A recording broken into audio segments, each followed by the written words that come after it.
Vamos lá, pessoal, continuar a resolução do nosso simulado. Bloco anterior, a gente resolveu até a questão de número 6. Então vamos lá, vamos comentar agora a partir da questão de número 7. Olha só. Assinale a alternativa correta a respeito da aposentadoria por idade. Carla exerceu a atividade de professora do ensino fundamental ao longo de 15 anos. Nesta hipótese, poderá obter aposentadoria por idade ao completar 55 anos de idade. Está errado. Lembre-se que a aposentadoria do professor ela tem a redução de 5 anos, mas essa aposentadoria é a aposentadoria por tempo de contribuição. O professor pode se aposentar depois de 30 anos de contribuição, a professora depois de 25 anos, desde que comprove o quê? 30 ou 25 anos de efetivo exercício da atividade de magistério. Lembrando que são consideradas como atividade de magistério, são considerados como atividade de magistério aqueles períodos em que o professor esteve exercendo a atividade de diretor de estabelecimento de ensino ou então de coordenador ou assessor pedagógico. Ok? Então está errada a alternativa A. Olha aí a alternativa B de bola. Sérgio completou 65 anos de idade e já possui 32 anos e 11 meses de contribuição ao RGPS. Logo, a renda mensal da aposentadoria por idade a ele devida seria de 102% do salário de benefício. Tranquilo, esse item está errado. Por quê? Como é que a gente calcula a renda mensal de aposentadoria por idade? A renda mensal da aposentadoria por idade corresponde a 70% do salário de benefício mais 1% a cada ano completo de contribuição. Ocorre que essa soma ela pode ser de, no máximo, 100% do salário de benefício. No exemplo, então, mesmo tendo 32 anos de contribuição, a renda mensal da aposentadoria por idade devida a Sérgio seria de 100% do salário de benefício. Tá certo? Olha só. Maria, empregada doméstica, ela completou 60 anos de idade e contribuiu para a Previdência Social por 17 anos.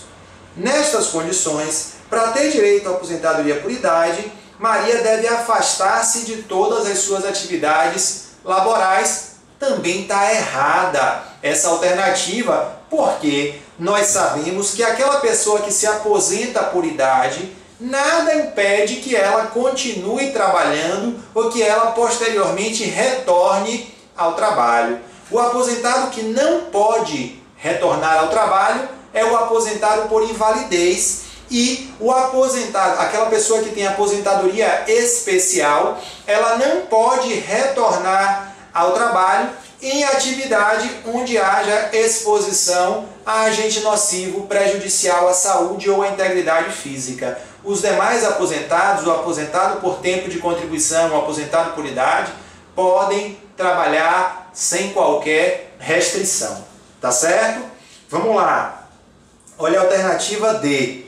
Jonas trabalhava como empregado por 20 anos e foi despedido sem justa causa.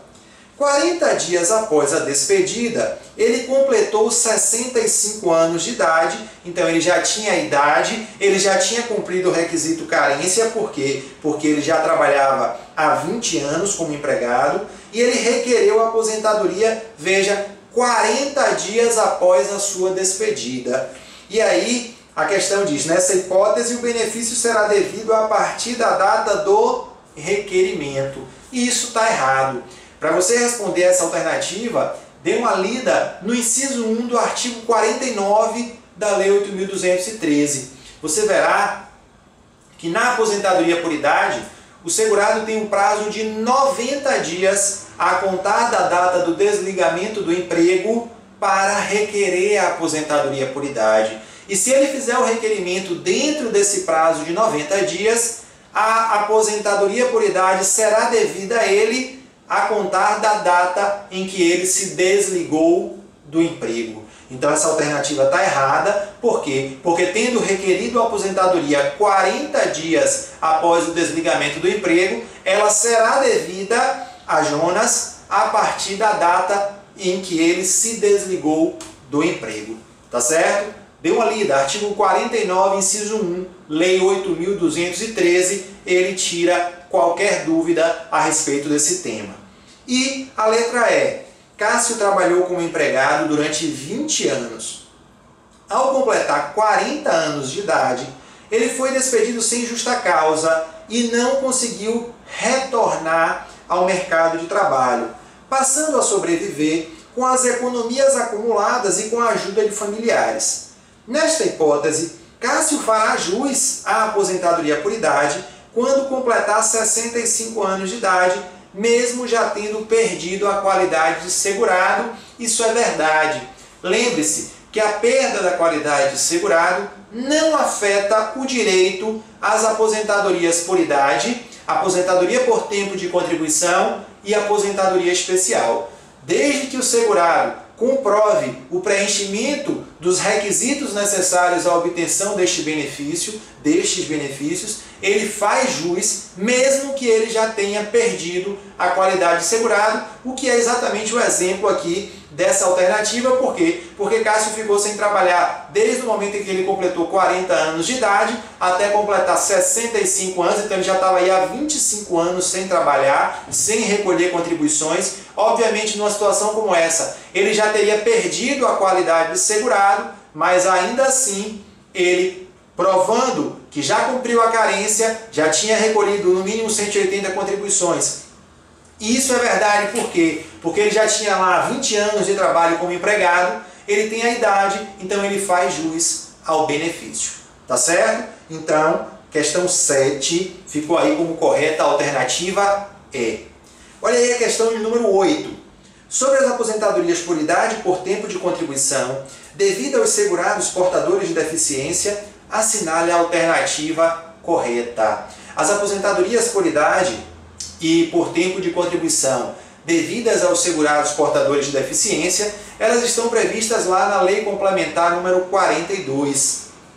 E aí a gente vai ter que lembrar, principalmente em relação à aposentadoria por tempo de contribuição, porque nessa aposentadoria por tempo de contribuição, os requisitos são diferenciados a depender do nível dessa deficiência. Se a deficiência é grave, o homem pode se aposentar aos 25 anos de contribuição. Se a deficiência é moderada, aos 29. Se a deficiência é leve, aos 33. Claro, quanto mais grave for a deficiência, menor será o tempo de trabalho necessário para que o segurado portador de deficiência faça jus à aposentadoria. Então, 25, 29 e 33, isso são os períodos de contribuição necessários para que o segurado portador de deficiência homem faça jus ao benefício. 25 no caso da deficiência grave, 29 no caso da deficiência intermediária, 33 no caso da deficiência leve.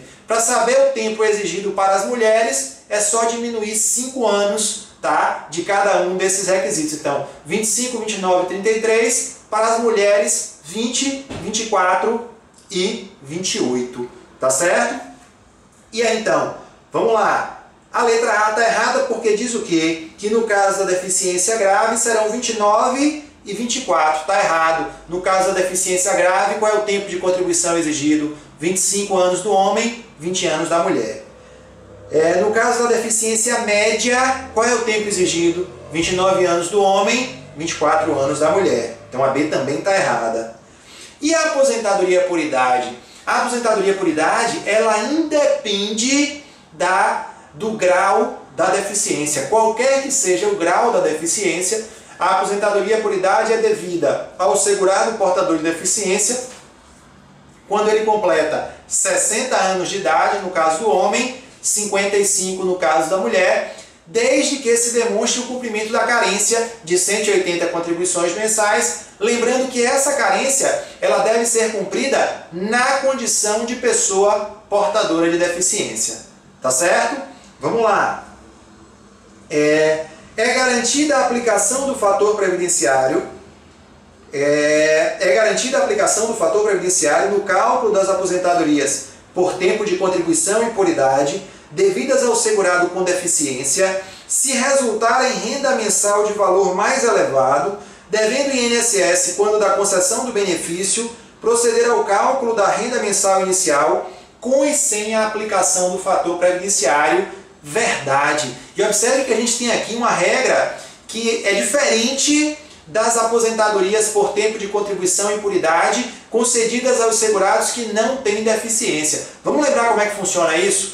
Em relação ao fator previdenciário, ele vai ser utilizado como regra geral para aqueles segurados que não são portadores de deficiência. O fator previdenciário se aplica de modo obrigatório na aposentadoria por tempo de contribuição e de modo opcional na aposentadoria por idade. Isso significa dizer que na aposentadoria por idade ele somente será aplicado no cálculo do salário e benefício se contribuir para a elevação, se for benéfico para o segurado. Já nas aposentadorias devidas aos portadores de deficiência, a aplicação do fator previdenciário ela é opcional, tanto na aposentadoria por tempo de contribuição quanto na aposentadoria por idade. Ele somente será aplicado se for benéfico para o segurado. Isso significa dizer o quê? O INSS ele faz dois cálculos do salário de benefício com e sem o fator previdenciário e vai utilizar aquele que seja mais benéfico para o segurado. Tá certo? Então a alternativa D, ela está correta. Fique ligado nisso aí, pois aqui a gente tem no caso dos portadores deficientes, de deficiência, a regra é diferente em relação aos não portadores de deficiência no que toca à aplicação do fator previdenciário. E, para finalizar, para ter direito à redução da idade requerida para a aposentadoria, o segurado portador de deficiência ele deve contar com no mínimo 15 anos de tempo de contribuição, ainda que este período de contribuição não tenha sido cumprido na condição de pessoa com deficiência. Isso está errado, a gente já falou aqui.